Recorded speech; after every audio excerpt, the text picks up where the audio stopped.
This is a Jeep Grand Cherokee WK2 2012. These are the fuel injector connectors. In case anybody was wondering how they work, there's a red clip that has to be pulled out first. So when the connector is seated in there like this, that's what it looks like. But there's a cheat, there's a hack. There's a cutout on the connector right here.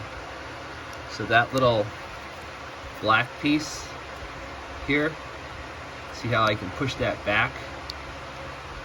And that will release the red clip. If you pull really hard on the red clip, you'll probably still get it out. But if you're having trouble, you can use a pick to push that down and pull out at the same time. So I'll show you what that looks like here. So that's plugged in, everything's snapped into place.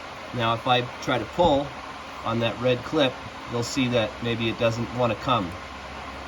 But if I use a pick and I push on that black piece, it comes right out.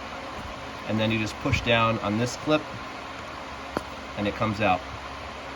So to do this properly, you kind of need a pick like this, and just be patient, don't break anything. All right, here's another example of that using two picks. So I'm going to put one down below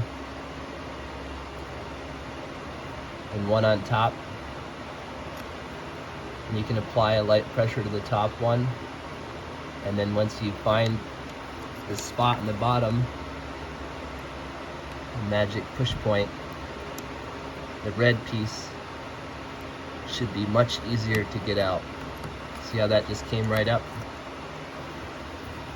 Now I can push that tab in, and this is easier to get out this way.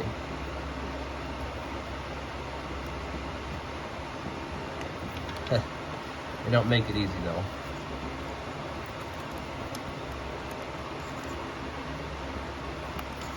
That's for damn sure.